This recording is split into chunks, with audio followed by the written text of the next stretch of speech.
please. Thank you, Wendy. God, I'm not accustomed to being praised so much here. In the middle of a pennant race, you know what I'm saying? I'm not used to, how can I say that? Wendy did speak to me and told me this winter about having the opportunity to do this, and hopefully that I'll be able to come and speak to the Latino network. And, you know, when she told me in season, I'm always a little bit shy of speaking engagement in season, because as a general manager of a baseball team, especially here in September, you know, you tell yourself, wow, we're going to be in a pennant race. I don't want to be able to spend so much time. You know, I have to focus on doing my job as a general manager. And I know we are one game, and you know, it was said that in the morning, that early on, that, you know, we are the first place New York Mets today. But I'll tell you what, that's a very thin first place, because we're only 1.5 games up. You know, it is an honor for me to be here, and I want to thank the organization for having me here. It's, you know, being a leader, Latino leader, and being just a leader in general is something that when you are a leader, you take upon some responsibilities. You know, Wendy, you're right. For me, you know, God has blessed me to be here today. But I also want to say that God has blessed us all, because all of us that are here are leaders. And with that blessing comes a responsibility. A little bit about myself is I was born in the Dominican Republic. My parents immigrated to New York City. My father was a factory worker. My mother was a factory worker. I was fortunate enough to go to a public school system in New York. I was fortunate enough to have two parents that were loving parents, that were there, that was always supporting me.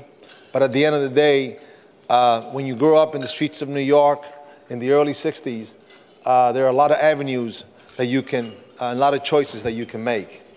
Those choices were in front of me, and one choice that I chose to do was baseball.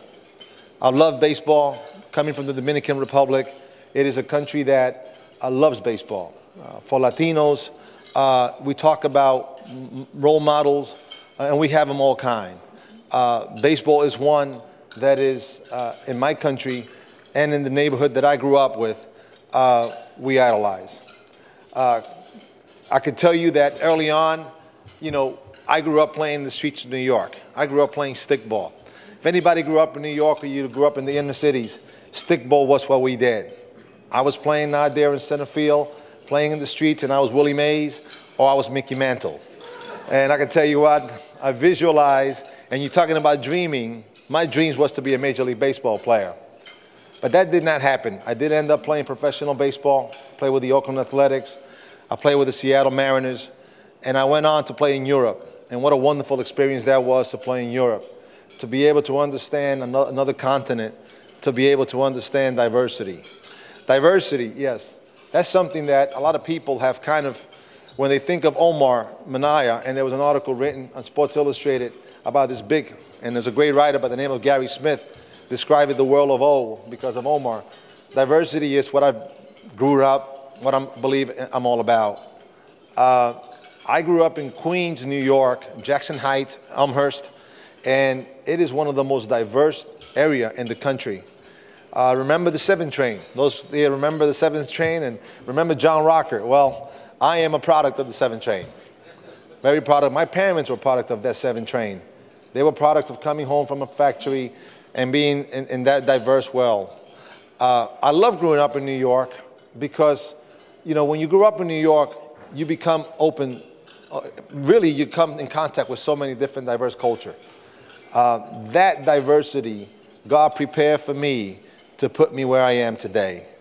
God has a way of working things out for us, and sometimes that we say to ourselves, we look back and we go through, look back in our lifetime, and God put us in certain situations for later on to be able to use it to not only for the better of society, but for the better of however God's wishes for us. I can tell you that, you know, baseball today is something that is really, when you look at, you know, when you look at Latinos and you look at the players and the impact that baseball today is doing in our society and our role models, it is something that, you know, you really think about that, the impact and the ability that we have in leadership, in baseball, to impact our society and create hope and create opportunities for those of us. The reason we're here today is because about networking. What is net? We want to come together today because we want to be able to network. As a general manager of a team, I have a responsibility. I myself have a responsibility to be able to bring people together for the best of the organization, to bring people together, whether it's players, whether it's managers, whether it's coaches, whether it's other business people. Okay, as a general manager, I have a responsibility and I have the opportunity to bring everybody together for the common good. And I feel as a general manager, when I look at Manny Acta, who is the manager of the Washington National, Manny was needed to be given an opportunity. And he was given an opportunity with the Montreal Expos, and today he is the manager of the Washington Nationals. For those of you who are National fans, you got yourself a good manager. But Manny Acta was given an opportunity. He was given an opportunity, and that's what it really is. Back to what you say, Wendy. What's even more important is dreaming. I can talk about dreams. That's one thing that I can talk about because, you know what? Growing up, you know, it was a dream for me to be a center fielder. It was a dream for me to be out there and be Willie Mays. But the reality is that was not going to happen because I did not have the physical ability. But because not having those physical abilities, I basically had to tell myself, Omar, what are you going to do? What is it that God has in store for you? And I thought about that, and I started telling to myself, you know what? I know one thing. I may not be a good enough baseball player because I don't have the physical ability. But I do, if I put all my how can I say, my passion and all I was taught to be a good baseball player and do those things in whatever field God leads for me, okay, I will be a success. I know that. And you will also be a success. I will tell you this. If you, whatever you put your passion in and when you know, believe in those dreams, there'll be obstacles along the way. There'll be obstacles along the way that some people will tell you, well, nobody has ever done that. Well, you know what? That's the challenge. Because nobody has ever done that. That is the challenge why you want to go after it. Somebody has said to me, Omar, you know, nobody has ever been a general manager. Nobody has been a general manager. And really, even today, you know, I had to go for about 8 to 10 interviews. I was the bridesmaid in most of these interviews. The bridesmaid, I was always the one. He said, you know what, we didn't hire you, but you were number 2. And I know we've all heard that along the way. And that challenge there before us. And, you know, for me, it's about meeting people, being open-minded. I told myself, you know what, there has not been a general manager. I want to be, Lord willing, I'm going to be a general manager or the first general manager. But how do I get there? You're not going to get there through bitterness. You know, along the way, you're going to come to situations where you're going to get frustrated, where you're going to come to situations where people are going to tell you, quote unquote, we've heard this all along, they're racist. Somewhere along the line, you're going to feel, you know what, nah, you know, it's just failure. After 8 to 10 times, you know, of going to general manager's job and being the bridesmaid, it's pretty easy to give up. But you know what, our parents, being immigrant that we are today, our heritage in this month, okay, too many people struggle too much to get to where we are today. And we are blessed to be able to live in this beautiful country. And we all know right now, as immigrants, we have issues that we have to talk about. But you know what? We've been given the mantle. We've been given to be able to, we've been given just the baton to move this forward. It is our responsibility to do that. And when you've been given that responsibility, we have the ability, okay? We have to continue the faith, and we have to continue the networking. We have to continue to believe in ourselves, and we have to continue to help others believe in themselves.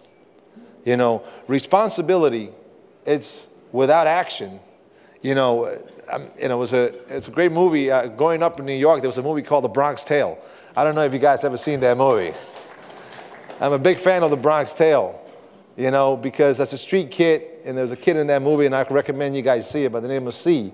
That movie deals with diversity. It deals with those issues, you know, and it talks about talent. It's nothing worse than wasted talent.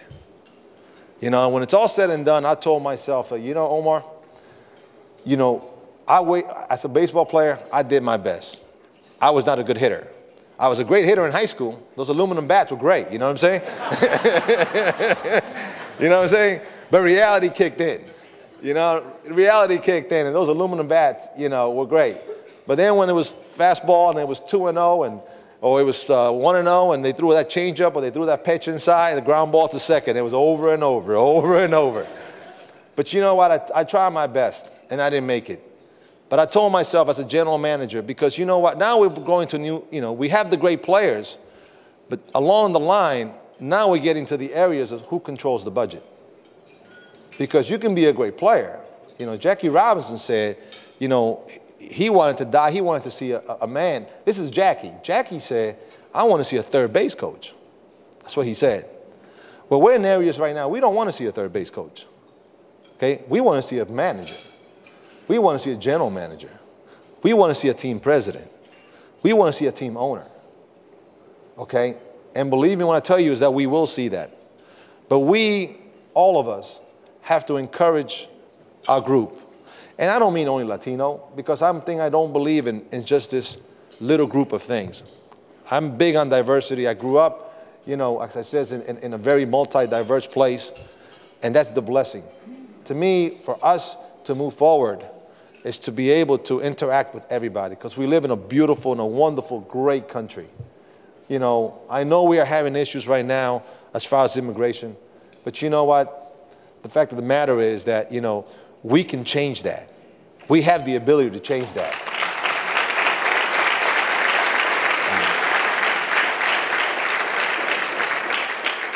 And we will change that. I guarantee you that. We'll change that because, you know what? This is what America is about.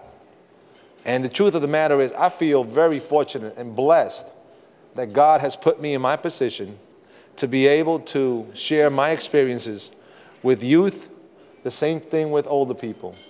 And I do believe that, you know, our society, we have a lot of wisdom available to us, but it's up to us to use it.